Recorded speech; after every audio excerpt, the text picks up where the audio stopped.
Assalamualaikum warahmatullahi wabarakatuh. Perkenalkan, nama saya Hana Nurnasa. Saya Tita Faidina Rizky. Saya Putri Wulandari. Kami di sini akan mempresentasikan jurnal kami yang berjudul Kecurangan Politik dalam Pelaksanaan Pemilu Kada tahun 2018 dan penyelesaiannya menurut Undang-Undang Nomor 10 Tahun 2016. Yang pertama adalah abstrak. Pemilu kada adalah suatu wadah untuk masyarakat memilih calon pemimpin dalam menentukan arah dan cita-cita bangsa. Pada saat Undang-Undang Nomor 22 Tahun 2007 muncul, pemilihan kepala daerah saat ini bukan merupakan bagian dari otonomi daerah, melainkan dari pemilu. Pemilu kada juga merupakan sarana untuk mewujudkan partisipasi politik masyarakat yang mana memilih pemimpin tidak sembarangan dan bersifat umum.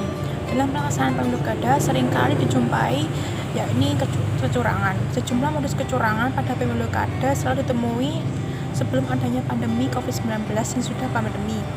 Penyelesaian sengketa kecurangan pada pemilu kada dilakukan sesuai dengan peraturan perundang-undangan yang berlaku. Berikut ini kata kunci dari jurnal ini adalah yakni kecurangan, pemilu kada, dan penyelesaian sengketa. Pendahuluan.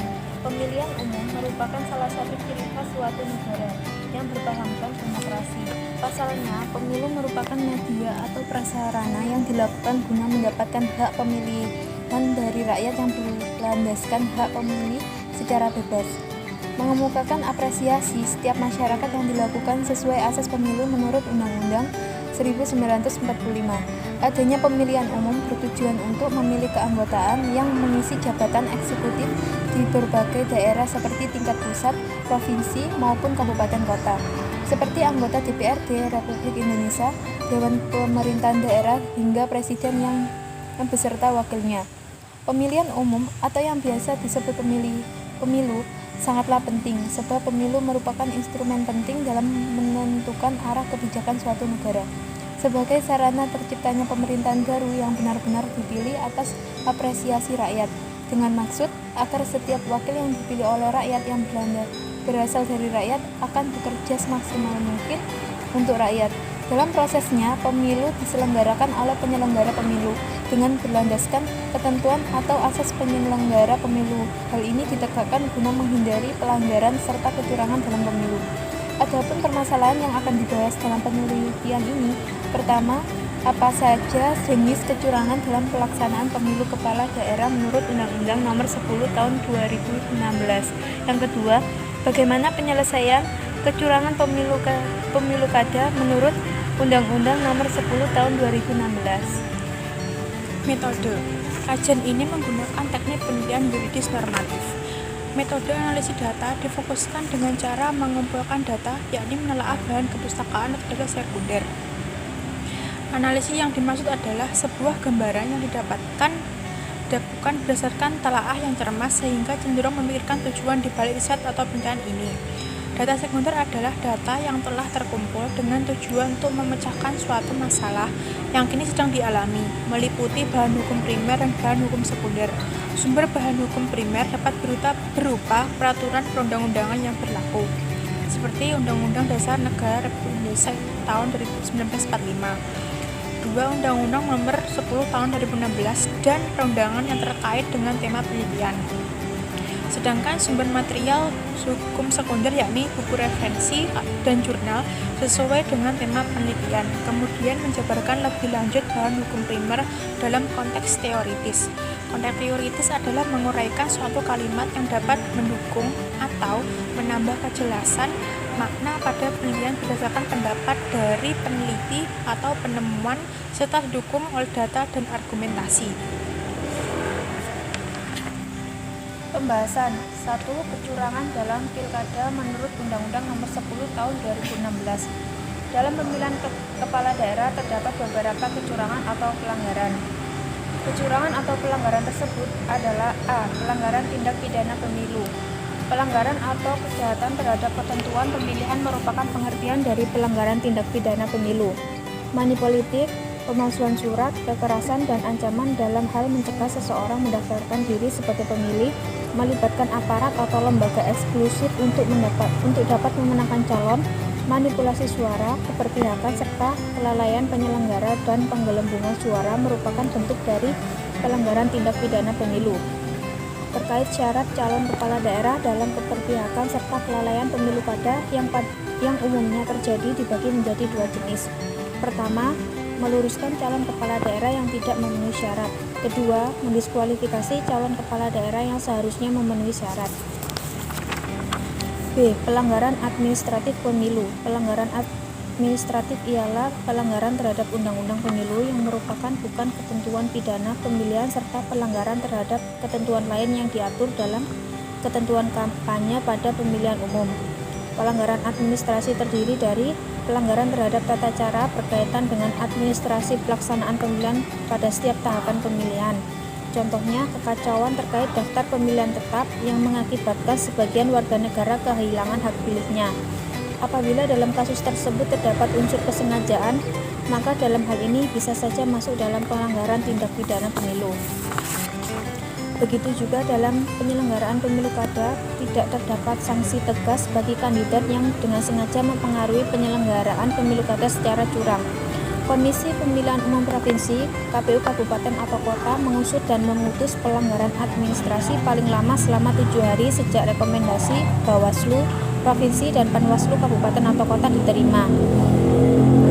Bawaslu Provinsi dan Panwaslu Kabupaten atau Kota memberikan hukuman peringatan lisan dan peringatan tertulis kepada KPU Provinsi, KPU Kabupaten, PPK, PPS, atau peserta pemilihan yang tidak menindaklanjuti rekomendasi dari Bawaslu Provinsi dan Panwas Kabupaten. C. Pelanggaran kode etik pemilu. Pelanggaran kode etik ialah pelanggaran terhadap etika penyelenggara pemilihan yang berpedoman pada sumpah serta janji sebelum menjalankan tugas menjadi penyelenggara pemilihan.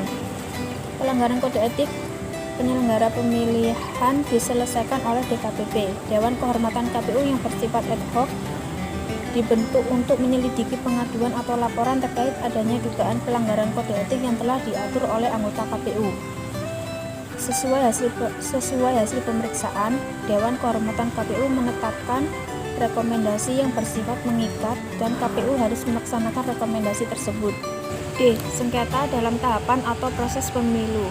Sengketa pemilihan ialah sengketa yang terjadi antar peserta pemilihan dan atau antara peserta pemilihan dengan penyelenggara pemilihan sebagai akibat dikeluarkannya keputusan KPU Provinsi dan KPU Kabupaten atau Kota. Bawaslu Provinsi serta Panwas Kabupaten atau Kota melakukan penyelesaian sengketa dengan menerima serta menelaah laporan atau temuan dan mempertemukan pihak yang bersengketa untuk mencapai kesepakatan melalui musyawarah dan mufakat. Keputusan Bawaslu Provinsi serta Panwas Kabupaten atau Kota ialah putusan terakhir yang bersifat mengikat. Semua proses pengambilan keputusan tersebut dengan proses transparan serta dapat dipertanggungjawabkan. E. Perselisihan hasil pemilu. Perselisihan hasil pemilu adalah perselisihan antara KPU Provinsi dan atau KPU Kabupaten atau Kota serta peserta pemilihan mengenai penetapan hasil perolehan suara. Ada dua jenis sengketa dalam pelaksanaan pemilu kada, yaitu sengketa proses dan sengketa hasil. Dua sengketa tersebut ditangani oleh lembaga yang berbeda. Sengketa hasil pilkada ditangani oleh MK, sedangkan sengketa proses pilkada ditangani oleh lembaga lain selain MK seperti KPU, Bawaslu, Gakumdu, PN, PTUN, serta DKPP. Perolehan suara tahap akhir hasil pemilihan diperiksa dan diadili oleh Mahkamah Konstitusi sampai dibentuknya Badan Peradilan Khusus. Peserta pemilihan yang tidak puas dengan penetapan KPU tentang hasil rekapitulasi suara dapat mengajukan permohonan pembatalan penetapan hasil perhitungan suara oleh KPU Provinsi atau KPU Kabupaten atau Kota pada Mahkamah Konstitusi.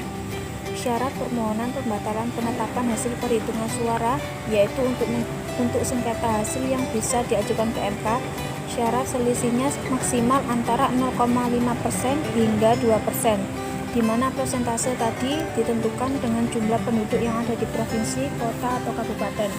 Ketentuan ini menjadi syarat mutlak bagi peserta pilkada yang ingin mengajukan permohonan pembatalan penetapan hasil perhitungan ke MK. Yang kedua, penyelesaian kecurangan pilkada menurut Undang-Undang Nomor 10 Tahun 2016.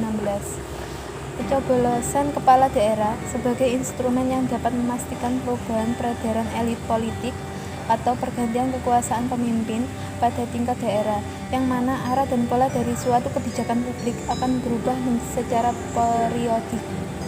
Pada pasal 18 ayat 4 Undang-Undang Dasar 1945 hasil amandemen kedua dijelaskan bahwa gubernur, bupati, dan wali kota masing-masing sebagai kepala pemerintah daerah, provinsi, kabupaten, dan kota dipilih secara demokratis dalam setiap pelaksanaan pemilu, baik itu untuk legislatif maupun eksekutif, tidak terlepas dari berbagai permasalahan yang dihadapi baik oleh penyelenggara pemilu dan peserta pemilu itu sendiri. Keterlibatan tersebut melihat dari arah dinamika pada aturan kebijakan yang telah ditetapkan menjadi Undang-Undang Nomor 8 Tahun 2015 tentang pemilihan gubernur, bupati, dan wali kota. Berdasarkan dasar pengambilan hukum dalam pelaksanaan pemilu kada secara langsung dan serentak di Indonesia. Adapun hal-hal negatif dalam pelaksanaan pemilu pilkada harus dijaga secara bijak dan kritis, sehingga dapat melacak solusi terbaik untuk menyusun kerangka kerja pemilu kada serentak dengan yang sinkron, kuat, dan dapat dipertanggungjawabkan. Serta dari pihak Bawaslu hendak selalu melakukan evaluasi pengawasan penyelenggaraan pemilu kada agar ekses negatif tidak bermunculan di setiap penyelenggaraan. Polemik pemilu kada terjadi pada daerah-daerah di Indonesia. Sejumlah modus kecurangan yang menyelenggarakan pemilu kada muncul sebagai masalah-masalah dari kampanye hingga yang berpotensi besar terjadi pada hari pemungutan suara dilaksanakan. Dalam sengketa pelanggaran dan kecurangan pada penyelenggara pemilu kada, metode penyelesaiannya yang diambil harus tepat dan terarah karena sangat menentukan sifat penerapan standar yang sah secara kaidah hukum dan pembuatan dalil hukumnya bersifat terakhir dan membatasi. Dalam proses penyelenggara sengketa pelanggaran dan kecurangan administrasi pada pemilu kada mengikuti mekanisme sebagaimana termaktub dalam keputusan KPU nomor 25 tahun 2013. Keputusan tersebut berkaitan dengan pelapor, pihak pelapor, dan terlapor. Terkait pada hal tersebut, menurut Undang-Undang Nomor 10 Tahun 2016 menyatakan bahwa keputusan dari Bawaslu dan Panwas perihal proses penyelesaian sengketa pemilu kada merupakan keputusan yang bersifat mengikat, serta tugas dari KPU provinsi, kabupaten, dan kota wajib untuk follow up serta hubungan dengan keputusan Bawaslu dan Panwas mengenai penyelesaian sengketa pelanggaran dan kecurangan pemilu kada paling lambat 3 hari kerja. Sedangkan menurut Undang-Undang Nomor 1 Tahun 2015 termaktub bahwa Bawaslu dan Bawaslu melakukan penyelesaian sengketa melalui tahap pertama menerima dan mengkaji laporan atau temuan pelanggaran dan kecurangan. Yang kedua, mempertemukan kedua atau lebih pihak yang bersangkutan untuk mencapai kesepakatan melalui musyawarah dan mufakat. Namun alangkah lebih baiknya apabila menyelesaikan sengketa pelanggaran dan kecurangan pada pemilu kada terdapat pengadilan khusus yang menangani pembagian polemik pada pemilu. Yang terakhir adalah penutup. Kesimpulan, dalam pelanggaran kecurangan pemilu terdapat 6 macam. 1. Pelanggaran pidana pemilu. 2. Sengketa dalam tahapan atau proses pemilu. 3. Pelanggaran administrasi pemilu. 4. Pelanggaran kode etik. 5. Perselisihan hasil pemilu. Dan 6. Sengketa hukum lainnya.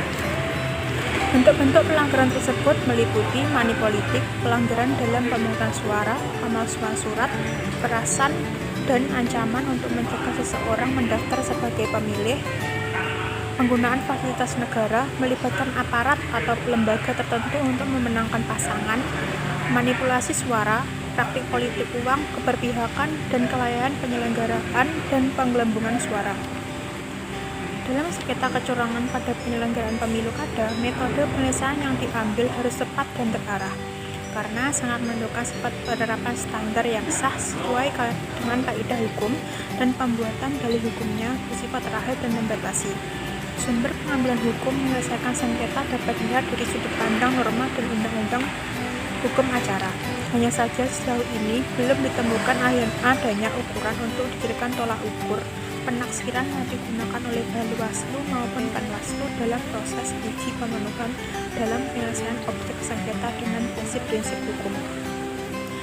saran. Semoga jurnal ini dengan judul Kecurangan Politik dalam Pelaksanaan Pemilu Kada tahun 2016 dan penyelesaiannya menurut Undang-Undang Nomor 10 Tahun 2016 dapat membantu penelitian selanjutnya, dan penelitian selanjutnya diharapkan menjadi penelitian yang lebih baik. Sekian presentasi dari kami. Apabila ada salah kata, kami mohon maaf yang sebesar-besarnya. Wassalamualaikum warahmatullahi wabarakatuh.